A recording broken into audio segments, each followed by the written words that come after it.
Have you ever watched a man's entire demeanor shift the moment a woman speaks? Not because of what she said, but how she said it. Not the volume of her words, but the depth behind them. There's something almost mystical about certain phrases that bypass the logical mind and speak directly to the unconscious. And according to Carl Jung, the father of analytical psychology, there are two specific words that, when spoken by a woman, can create an indelible mark on a man's psyche.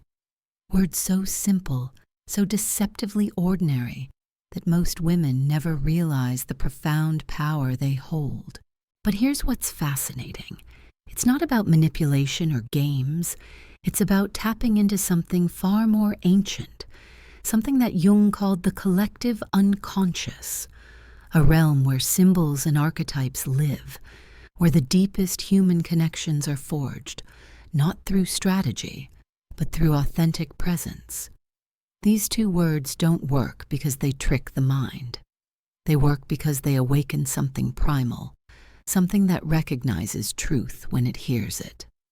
Most women spend their energy trying to be memorable through performance, through being perfect, through saying all the right things. But the woman who understands Jung's insight operates from an entirely different frequency. She doesn't need to chase or convince or prove her worth. She simply speaks from a place so genuine, so aligned with her inner truth, that her words become imprinted on the soul of anyone who truly hears them. And before you think this is about some secret phrase or magic spell, let me be clear. This isn't manipulation. This is about understanding the profound psychology of human connection. Jung spent decades studying how the unconscious mind responds to authentic communication. He discovered that when someone speaks from their deepest truth, it creates what he called a constellation in the psyche of the listener, a permanent imprint that cannot be erased or forgotten. The woman who masters this doesn't need to wonder if she made an impression. She doesn't replay conversations in her mind, analyzing every word. She doesn't check her phone obsessively waiting for responses. Because when you speak from this place of psychological authenticity, the impact is immediate and lasting. The person doesn't just remember what you said. They remember how you made them feel in their soul. Jung believed that most human communication happens on the surface level, what he called the persona, people wearing masks, playing roles, saying what they think others want to hear. But occasionally something breaks through, a moment of such genuine truth that it pierces through all the social pretense and touches the authentic self beneath. And when that happens, it creates a bond that transcends ordinary interaction. Think about the people in your life who have left the deepest impressions on you. It wasn't because they were the most beautiful or the most accomplished. It was because in some moment they revealed something so real about themselves that it touched something real in you. That's the power we're talking about. That's what these two words can unlock when spoken from the right place within you. But here's where it gets interesting. Jung discovered that the unconscious mind has its own language, its own way of recognizing authenticity. And certain words, when spoken from genuine inner truth, act like keys that unlock something deep within the listener. They create what Jung called a synchronistic moment, where the inner and outer worlds align in a way that feels almost magical. The woman who understands this psychology doesn't try to impress. She doesn't perform or put on a show. Instead, she learns to access that place within herself where her truest thoughts and feelings live. And when she speaks from that place, her words carry a weight and power that can't be manufactured or faked. They resonate in the unconscious of the listener in ways that conscious manipulation never could. Most women have been conditioned to believe that being memorable means being extraordinary in some external way, more beautiful, more successful, more entertaining, more agreeable. But Jung's research revealed something profound. The human psyche is drawn not to perfection, but to authenticity, not to performance, but to presence, not to what you can do for them, but to who you truly are beneath all the roles and expectations. And this is where these two words become so powerful. They're not impressive words.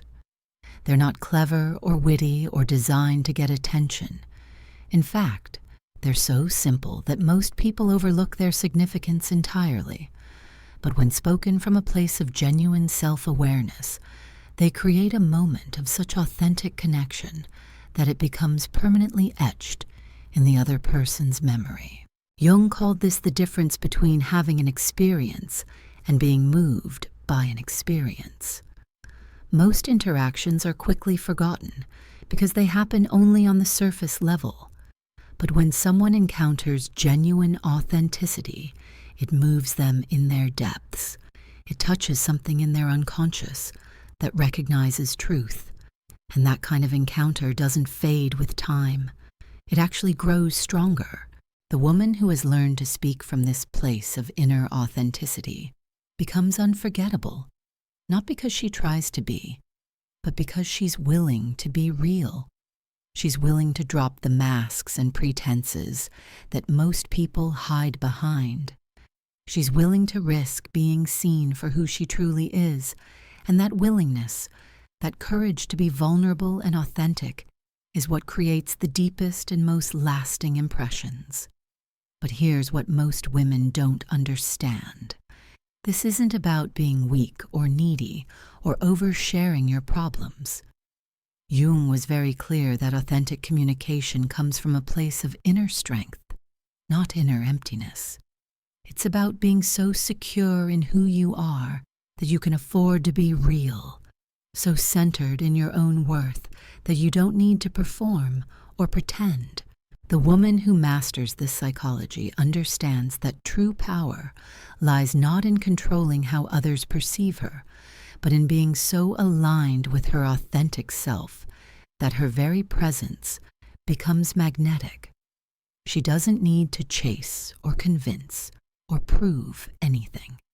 Her authenticity speaks for itself, and when she does speak, her words carry the weight of someone who knows herself completely. This is what Jung meant when he talked about individuation, the process of becoming who you truly are, beneath all the social conditioning and expectations. The woman who has done this inner work, who has faced her shadows and integrated her authentic self, speaks from a place that others can feel even if they can't consciously identify it. Her words don't just communicate information, they communicate essence. And when that happens, when someone encounters genuine essence speaking to them, it creates what Jung called a numinous experience, a moment that feels touched by something sacred, something real, something that cuts through all the superficiality of ordinary social interaction. These are the moments that people never forget. These are the encounters that change something fundamental within them. The two words I'm about to share with you work because they create this kind of numinous moment when spoken from authentic presence. They're not magic words that work automatically. They're keys that only function when turned by someone who has done the inner work to access their genuine self. Someone who has learned to speak not from their fears or their need for approval, but from their deepest truth. Most women never discover this power because they're too busy trying to be what they think others want them to be. They're performing femininity instead of embodying it. They're playing roles instead of being themselves. But the woman who has learned Jung's psychology understands that the most attractive thing about her is not her ability to fit into someone else's expectations, but her willingness to be unapologetically herself.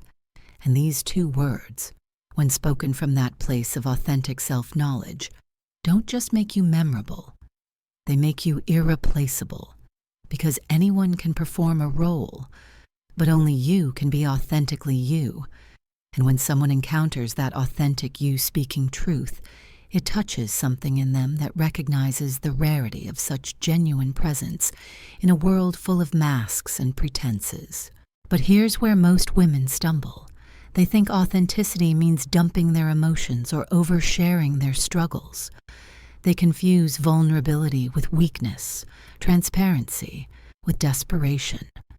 This isn't what Jung meant at all. True authenticity comes from a place of inner wholeness, not inner emptiness. It's the difference between speaking from your wounds and speaking from your wisdom. The woman who has done her psychological work understands this distinction completely. She's faced her shadow, integrated her projections, and come to terms with both her light and her darkness. When she speaks, she's not seeking validation or trying to fill an inner void. She's simply expressing her truth from a place of completeness. And that completeness is what makes her words so powerful. Jung discovered that the unconscious mind can instantly detect the difference between authentic expression and performative vulnerability. When someone speaks from genuine self-awareness, it creates what he called a constellation in the listener's psyche. The words don't just enter through the ears. They bypass the critical mind and land directly in the unconscious, where they take root and begin to grow. This is why some conversations stay with you for years, while others are forgotten within hours. It's not about the content of what was said. It's about the psychological depth from which it emerged. When someone speaks from their integrated self, their words carry what Jung called numinous power. They touch something sacred in the listener, something that recognizes truth when it encounters it. The two words that create this effect work precisely because they emerge from this place of psychological integration.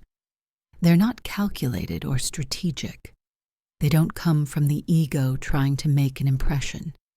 Instead, they arise naturally when a woman has learned to speak from her authentic center, from that place within her that knows itself completely. But let me be clear about something crucial. These words don't work if you're trying to use them as a technique. The unconscious mind is far too sophisticated to be fooled by surface-level manipulation. If you speak these words while internally desperate for a response, while secretly needing validation, while hoping to control an outcome, they'll fall flat. The power lies not in the words themselves, but in the psychological state from which they're spoken. Jung spent decades studying what he called the anima and animus, the unconscious feminine and masculine principles that exist within every person. He discovered that when a woman speaks from her integrated feminine essence, not the cultural performance of femininity, but her authentic feminine nature, it awakens something profound in the masculine psyche, not because she's trying to seduce or manipulate, but because she's expressing something archetypal, something that resonates in the deepest layers of human consciousness. The woman who has access to this power doesn't use it carelessly. She understands that touching someone's unconscious is a sacred responsibility. She doesn't speak these words to every man she meets or in every casual interaction. She reserves them for moments when genuine connection is possible, when she senses that the person before her is capable of receiving and honoring authentic communication. This discernment is itself a sign of psychological maturity. The woman who has done her inner work can sense the difference between someone who operates from their authentic self and someone who's still trapped in their personas and projections. She doesn't waste her authentic expression on those who can't recognize or appreciate it. She saves it for moments when it can create genuine connection and mutual recognition. When she does speak these words, the effect is immediate and profound. Not because she's cast some kind of spell, but because she's created a moment of genuine human connection in a world that's increasingly starved for authenticity. The man who hears them doesn't just remember what she said. He remembers how he felt in that moment of being truly seen and recognized by someone operating from their deepest truth. Jung called these moments synchronistic because they seem to align the inner and outer worlds in ways that feel almost magical. Time seems to slow down. The ordinary social chatter fades away. For a moment, two people meet not as personas performing roles, but as souls recognizing each other.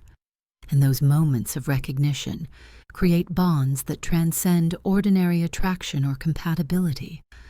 The woman who can create these moments doesn't need to wonder about her impact.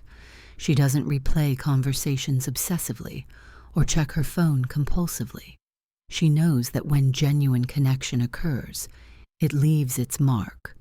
The person doesn't forget because they can't forget. The encounter has touched something too deep to be erased by time or distraction. But here's what's beautiful about this psychology. It's not about power over someone else. It's about the power that comes from being fully yourself. When you speak from authentic integration, from that place where you've reconciled all the different aspects of who you are, your words naturally carry more weight, not because you're trying to influence anyone, but because authenticity itself is influential. Most people spend their lives hiding behind masks, playing roles, saying what they think others want to hear.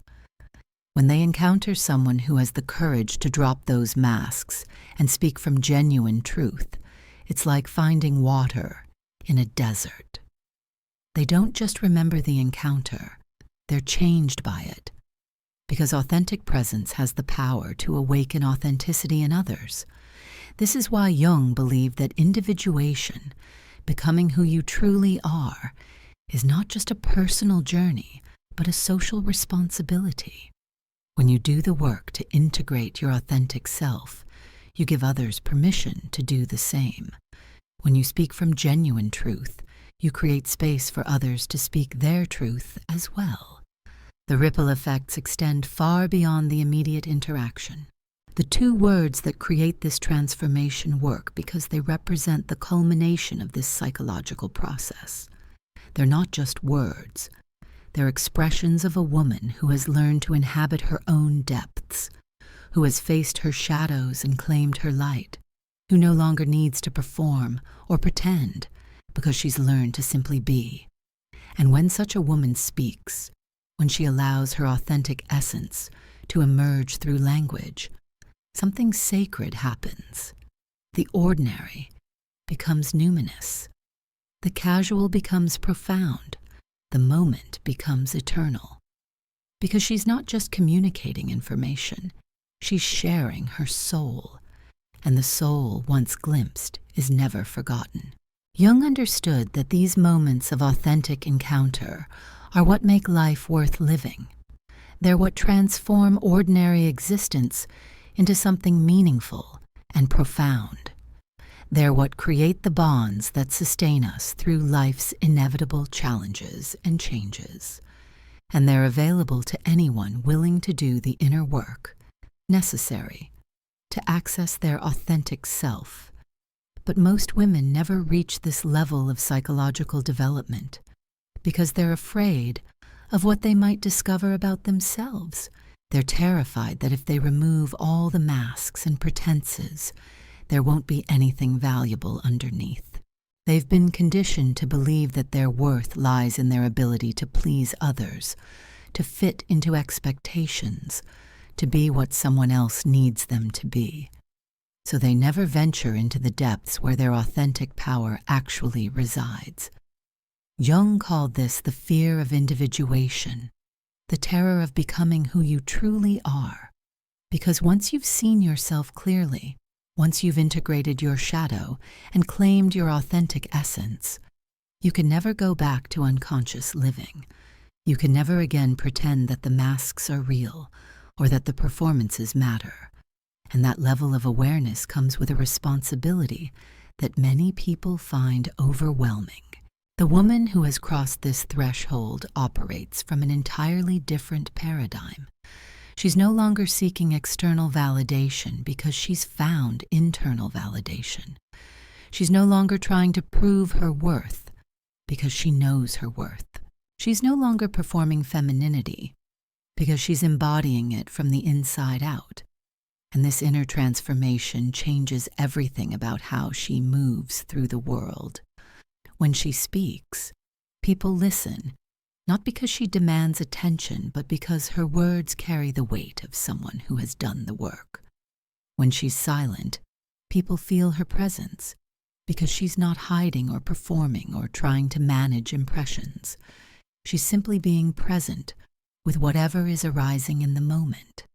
And that quality of presence is so rare in our disconnected world that it creates immediate impact. The two words that unlock this power work because they emerge from this integrated state of being. They're not techniques you can learn from a book or strategies you can implement from your ego.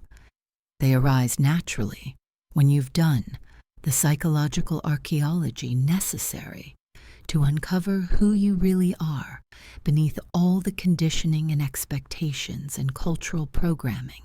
Jung discovered that every person carries within them what he called the self, the integrated totality of who they are when all their different aspects are brought into harmony. Most people never access this self because they're too busy managing their personas, trying to be acceptable, trying to avoid rejection. But the woman who has learned to inhabit herself speaks from a place of such authenticity that her words bypass the conscious mind entirely. This is why these two words create such profound impact. They don't work on the level of logic or reasoning. They work on the level of recognition, soul recognizing soul. When someone operating from their integrated self encounters another person, something awakens. The masks become transparent. The pretenses fall away. For a moment, genuine connection becomes possible. But here's what's crucial to understand. This level of authentic presence can't be manufactured or performed. You can't fake psychological integration. The unconscious mind of the other person will immediately sense if you're speaking from your wounds rather than your wisdom, from your neediness rather than your wholeness, from your strategy rather than your truth. The woman who tries to use these words as a technique, who speaks them while internally desperate for a response, will find that they have no effect whatsoever. Worse, they may actually create the opposite impression, revealing her lack of genuine self-knowledge and inner development. Because authentic power can't be mimicked or manipulated into existence. This is why Jung insisted that individuation is not a destination, but a lifelong process. You don't arrive at authenticity and then coast. You don't integrate your shadow once and then never have to look at it again. The work of becoming who you truly are is ongoing, requiring constant attention and courage and willingness to face whatever arises. The woman who understands this lives differently than most people. She's not trying to reach some final state of perfection where she'll never have to grow or change again. Instead, she's committed to the ongoing process of self-discovery and integration. She knows that every challenge is an opportunity to go deeper. Every relationship is a mirror for further self-understanding. Every moment is a chance to choose authenticity over performance. And this commitment to ongoing growth is itself attractive, not because it makes her perfect, but because it makes her real. People are drawn to those who are willing to be vulnerable and honest about their humanness, who don't pretend to have it all figured out but are genuinely engaged in the process of figuring it out. When such a woman speaks these two words, they carry the full weight of her journey. They're not empty sounds or manipulative techniques.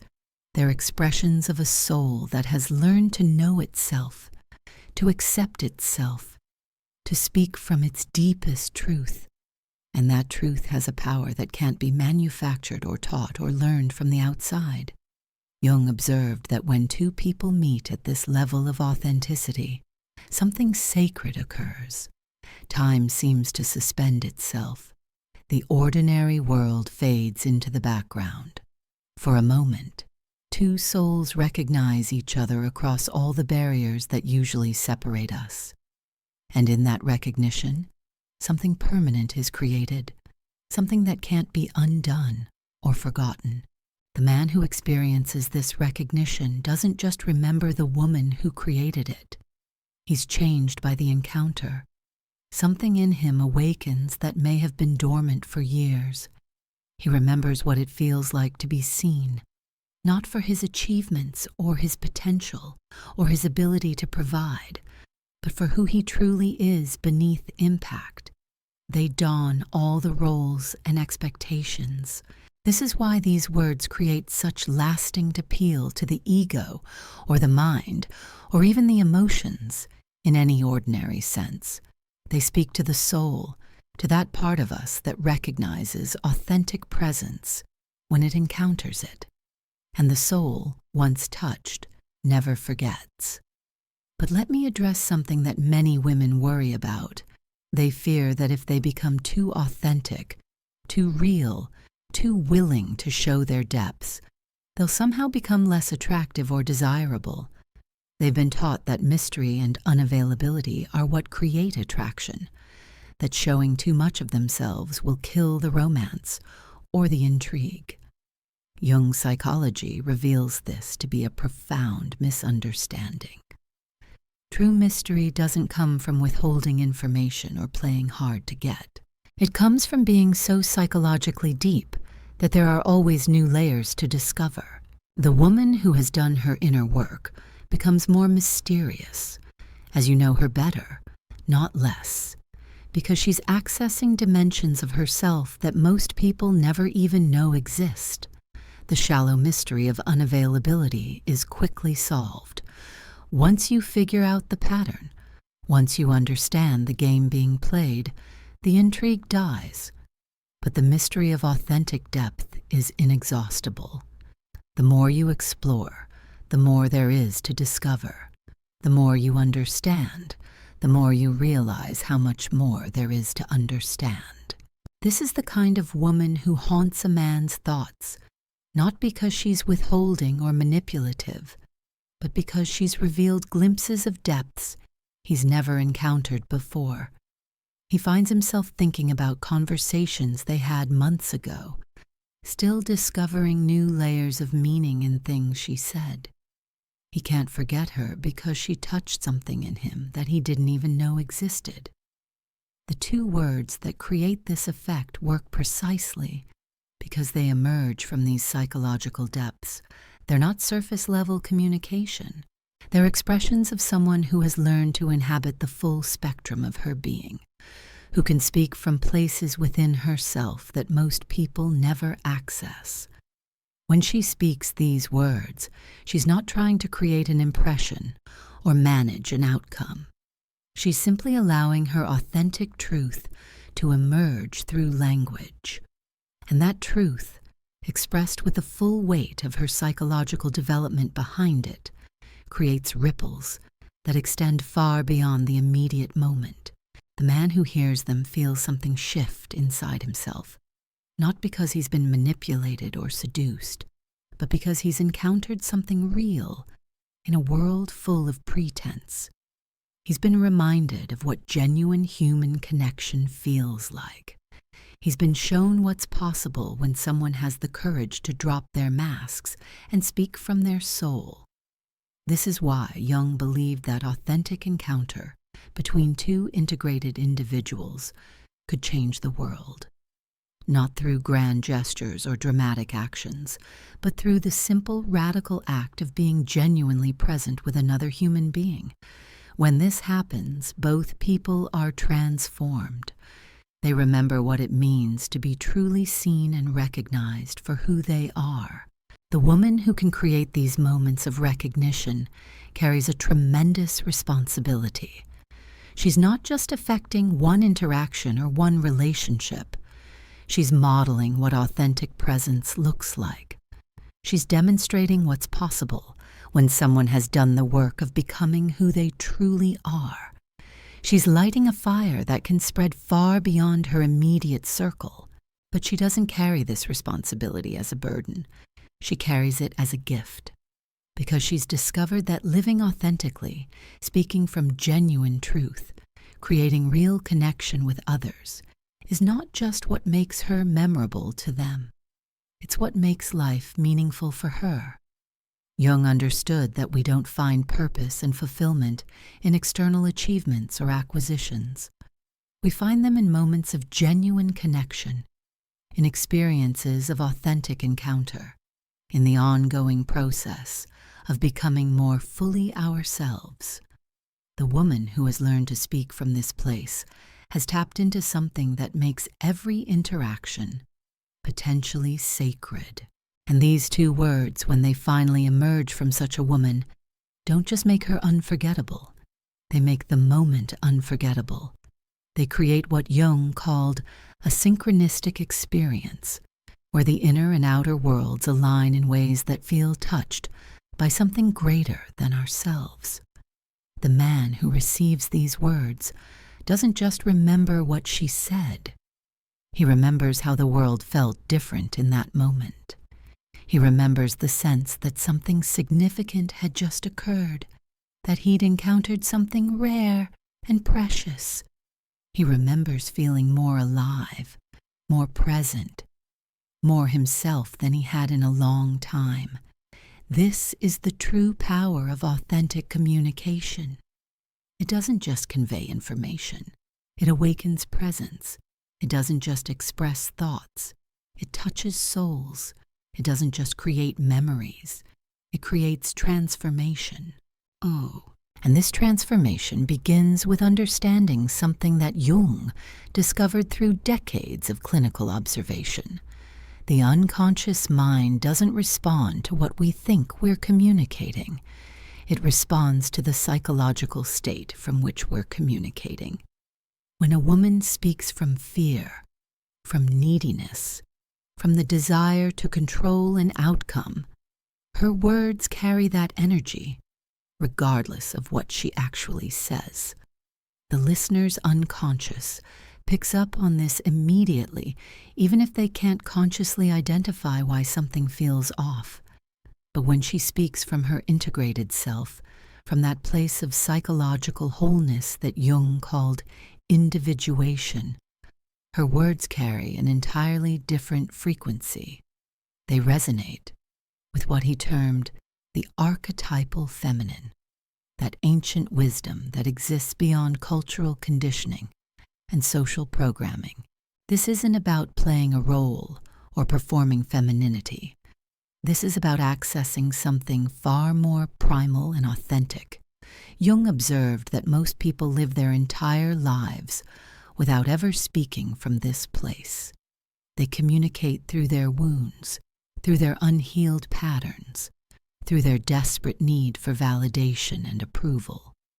They say what they think will get them what they want, rather than what emerges from their deepest truth. And the unconscious mind of the listener immediately recognizes this performance, this manipulation, this lack of genuine presence. The woman who has done her psychological work operates from a completely different paradigm. She's faced her shadow, the parts of herself she'd rather not acknowledge. She's integrated her projections, taking back the power she'd given to others to define her worth. She's learned to differentiate between her authentic voice and the voice of her conditioning. And from this place of hard-won self-knowledge, she can finally speak words that carry real weight. The first word emerges from what Jung called the process of differentiation. This is the psychological development that allows you to separate what is truly yours from what you've absorbed from others. Most women have spent their lives trying to be what they think others want them to be. They've molded themselves to fit relationships, adapted their personalities to gain approval, suppressed their authentic reactions to avoid conflict or rejection.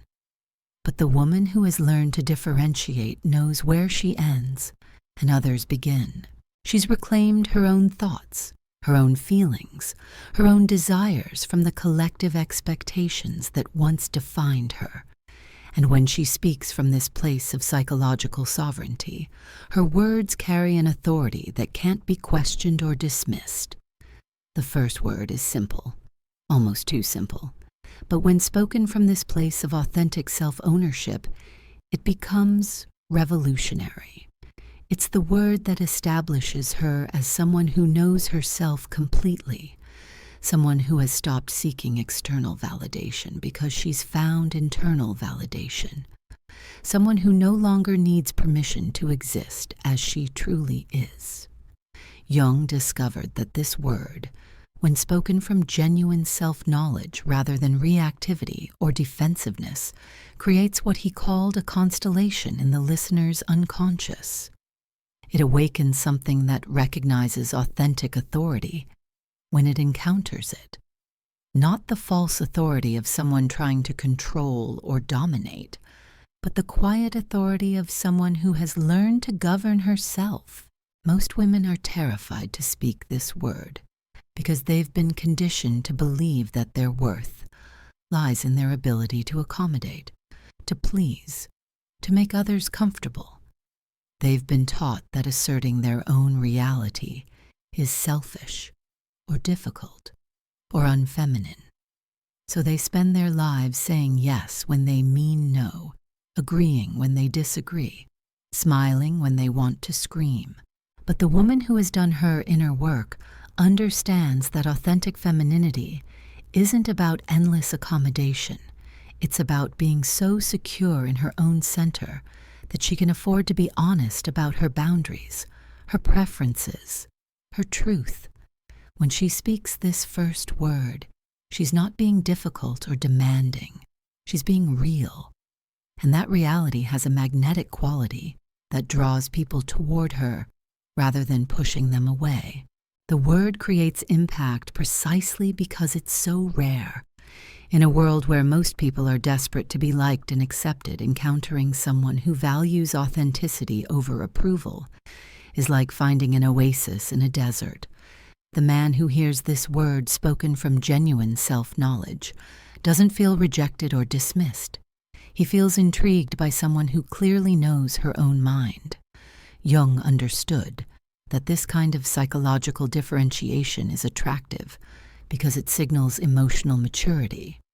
It indicates someone who has done the work of becoming a whole person rather than a collection of reactions and adaptations. It suggests depth, self-awareness, the capacity for genuine relationship rather than codependent fusion. The second word emerges from what Jung called the integration of the anima, the feminine principle that exists within every psyche. This isn't about gender roles or cultural expectations. This is about accessing the archetypal feminine wisdom that includes intuition, receptivity, the ability to see beyond surface appearances into deeper truths. Most women have been disconnected from this authentic feminine power because they've been taught to perform femininity rather than embody it. They've learned to be sweet rather than wise, agreeable rather than intuitive, decorative rather than powerful. They've traded their connection to archetypal feminine wisdom for cultural approval and social acceptance. But the woman who has reclaimed her authentic feminine essence operates from an entirely different source of power.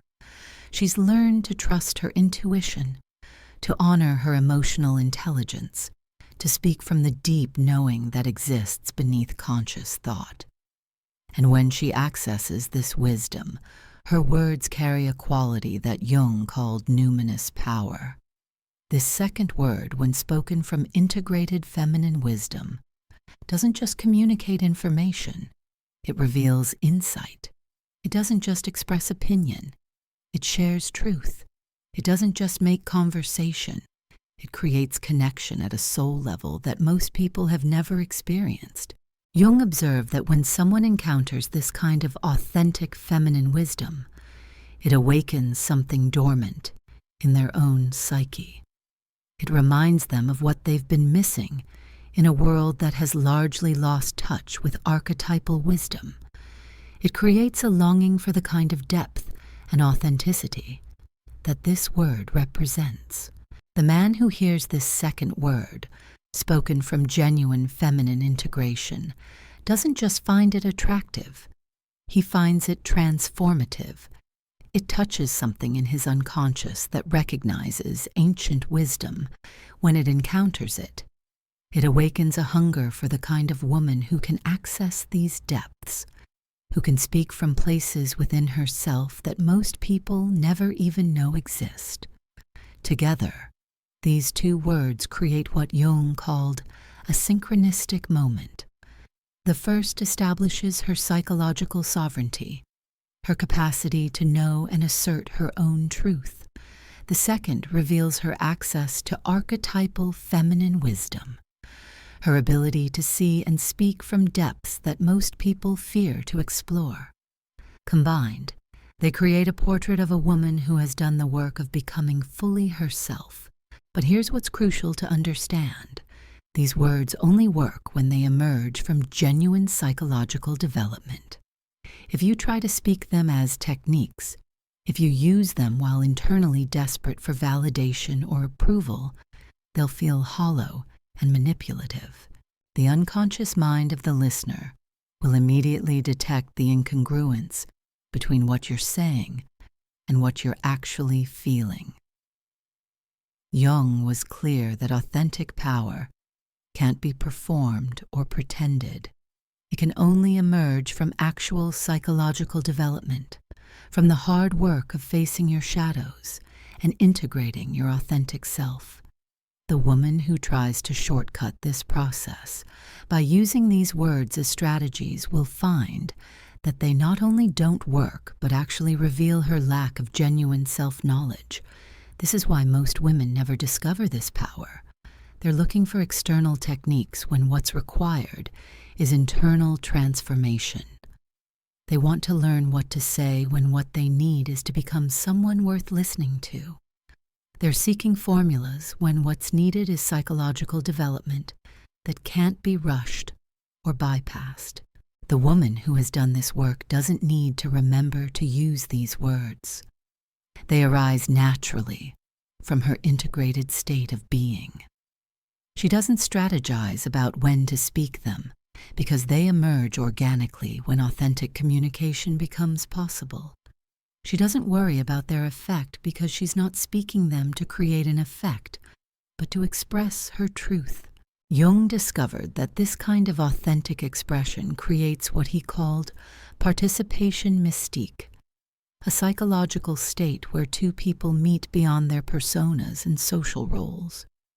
In these moments, ordinary social interaction transforms into something sacred. Time seems to slow down. The usual barriers between people dissolve. Two souls recognize each other across all the conditioning and programming that usually keeps us separate. The man who experiences this recognition doesn't just remember the woman who created it. He's changed by the encounter. Something in him awakens that may have been dormant for years or decades. He remembers what it feels like to be in the presence of someone who has learned to inhabit her authentic depths, rather than performing surface-level social roles. This is why these words create such lasting impact. They don't work on the level of attraction or chemistry or even compatibility. They work on the level of soul recognition. They create moments of such authentic encounter that they become permanently etched in the psyche of both people involved. But the woman who can create these moments carries a responsibility. that goes beyond her personal relationships. Jung believed that those who have done the work of individuation, of becoming authentically themselves, serve as bridges between the conscious and unconscious worlds. They model what authentic living looks like. They demonstrate what becomes possible when someone has the courage to face their depths and speak their truth.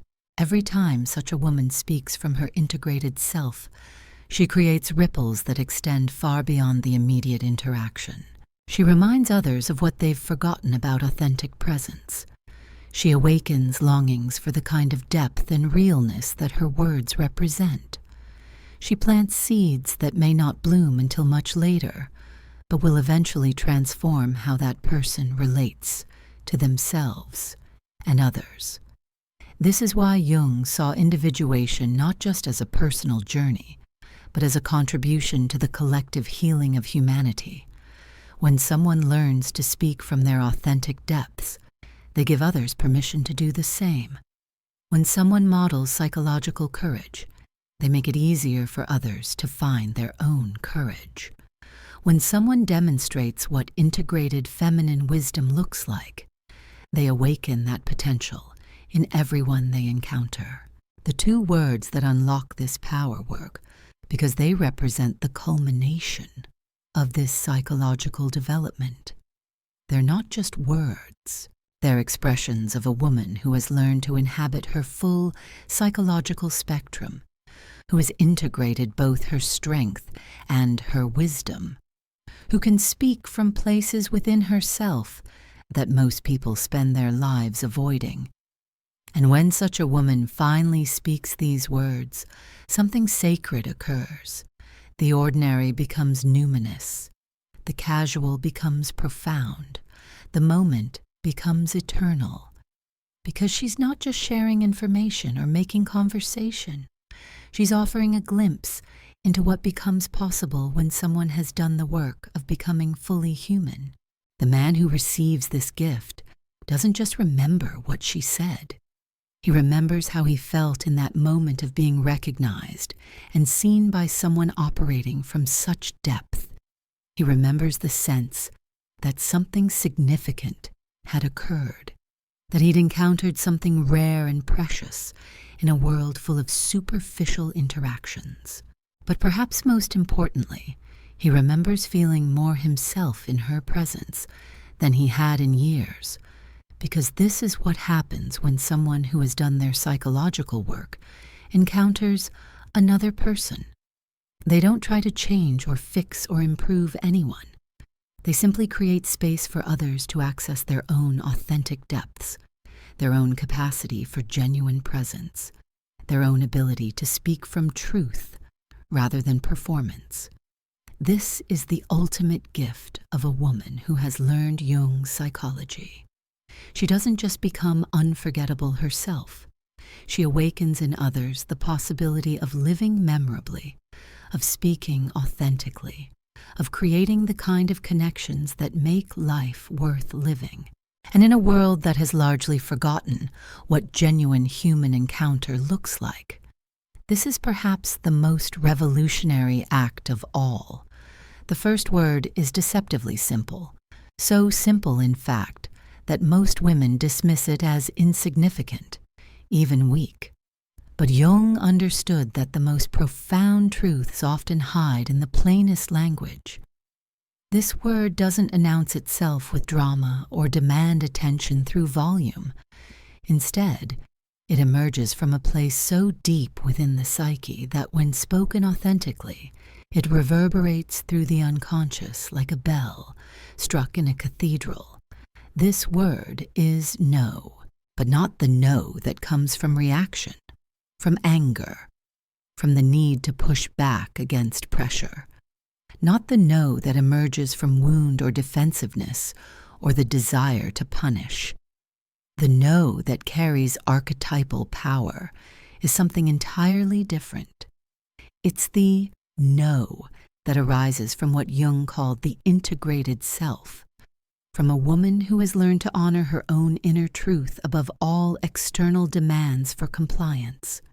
Most women have never spoken this kind of no, because they've been conditioned to believe that their value lies in their availability, their willingness to accommodate, their capacity to make others comfortable even at the expense of their own comfort. They've been taught that saying no makes them difficult, demanding, selfish.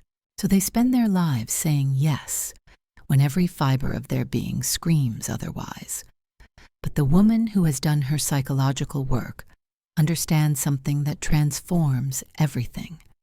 She knows that a no spoken from authentic self-knowledge is not rejection. It's revelation. It reveals someone who has learned to distinguish between what serves her soul and what merely serves social expectations. It reveals someone who values her own truth enough to risk disapproval. It reveals someone who has stopped trading her integrity for acceptance.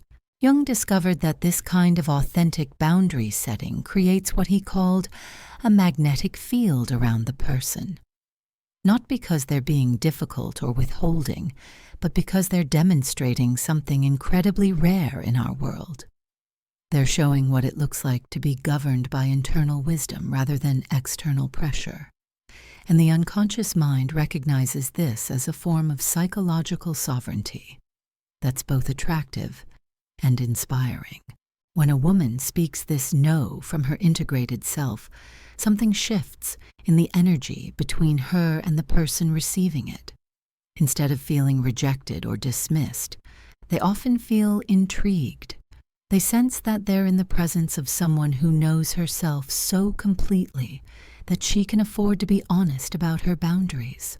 They recognize, even if unconsciously, that they've encountered someone who has learned to honor her own depths.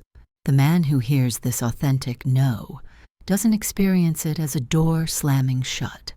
He experiences it as a window opening into someone's inner world.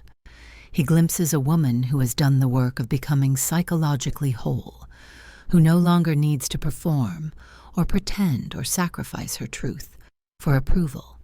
And that glimpse awakens something in him that may have been dormant for years. But here's what makes this no so powerful. It's not spoken to create an effect or manipulate a response. It emerges naturally from a woman who has learned to consult her inner wisdom before responding to external demands. She doesn't say no to be mysterious or to play hard to get. She says no because her soul has spoken and she has learned to listen. Jung observed that most people live their entire lives without ever hearing their authentic inner voice clearly enough to honor it. They're so busy trying to please others, to avoid conflict, to maintain their image, that they lose touch with what they actually want, need, or believe.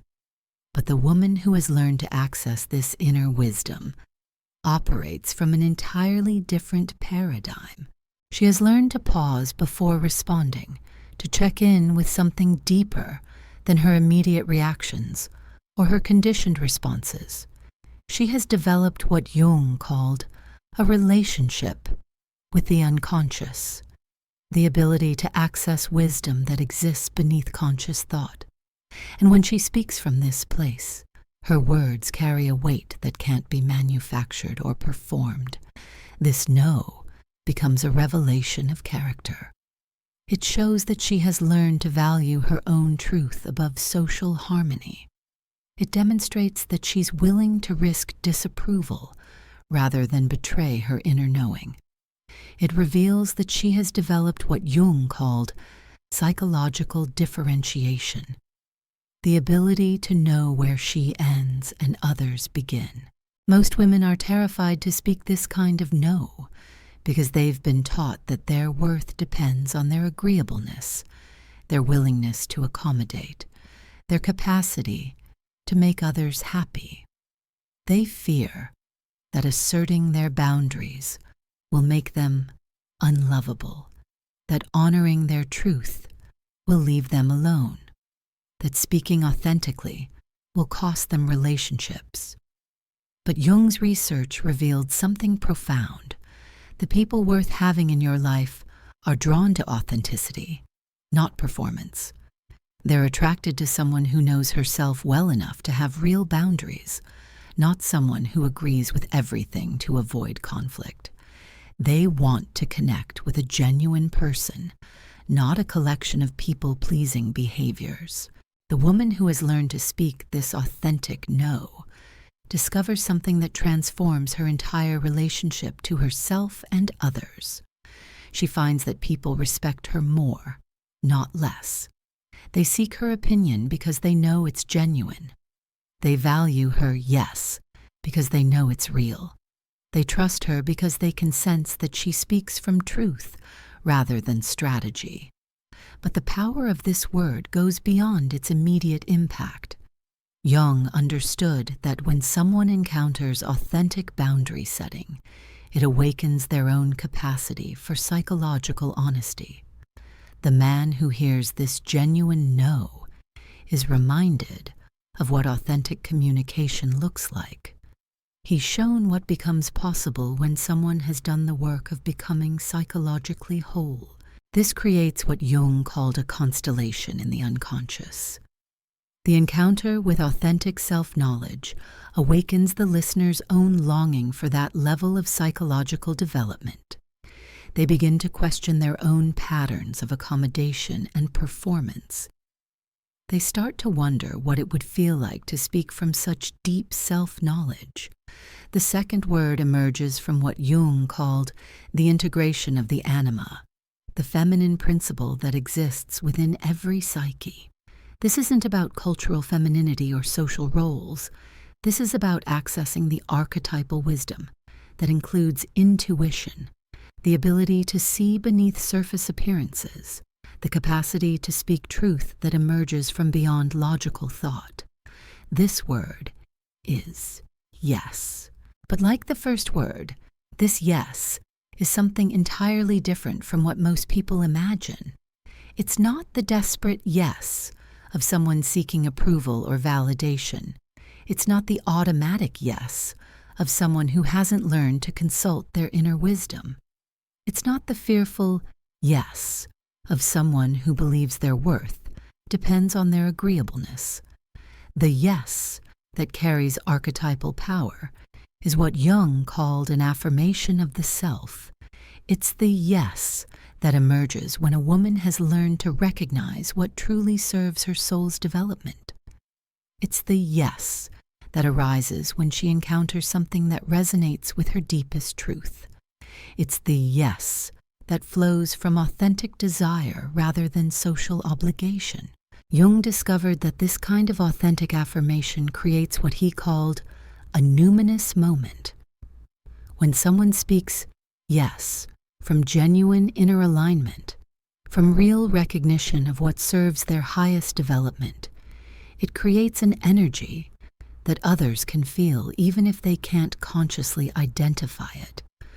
The word carries the full weight of someone who has learned to distinguish between what they should want and what they actually want. Most women have never spoken this kind of yes because they've been disconnected from their authentic desires.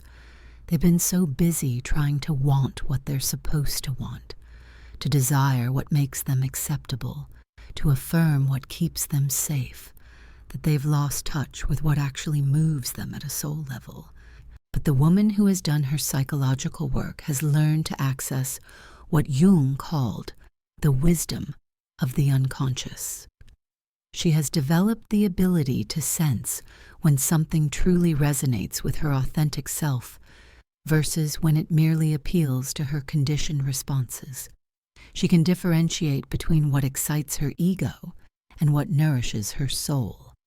When she speaks this yes, she's not trying to please anyone or avoid conflict or maintain an image. She's expressing recognition. She's acknowledging that she has encountered something that aligns with her deepest truth. She's affirming not just the external situation, but her own capacity to recognize what serves her authentic development. Jung observed that this kind of authentic affirmation has a magnetic quality. that draws people toward her, not because she's agreeing with them or giving them what they want, but because she's demonstrating something incredibly rare. She's showing what it looks like to live from internal guidance rather than external pressure. She's modeling what authentic desire looks like when it's not filtered through fear or conditioning. The man who hears this genuine yes recognizes immediately that he's encountered something special. He senses that this isn't automatic agreement or people-pleasing behavior. This is someone expressing authentic recognition, real resonance, genuine alignment with something that serves her soul. And that level of psychological honesty is both rare and deeply attractive. But here's what makes these two words so powerful when combined. The authentic no establishes her psychological sovereignty, her capacity to honor her own truth even when it's inconvenient or unpopular. The authentic yes reveals her ability to recognize and affirm what truly serves her development. Together, they create a portrait of someone who has learned to navigate life from internal wisdom rather than external pressure. Jung called this the achievement of psychological wholeness. The person who can say no to what doesn't serve them and yes to what does has developed what he termed discriminating consciousness. They've learned to consult their deepest wisdom before responding to life's demands. They've developed the capacity to choose rather than merely react. But until you've done that inner work, until you've learned to hear your own soul's voice clearly enough to honor it, these words will remain just sounds without substance. The power doesn't live in the syllables themselves. It lives in the psychological depth from which they emerge. It lives in a woman who has dared to face her own depths, to integrate her shadows, to become so authentically herself that her very presence becomes a gift to anyone capable of recognizing it. And when that woman finally speaks, when she allows her truth to flow through language, something eternal is created. Something that can never be forgotten, because it has touched the very core of what makes us human.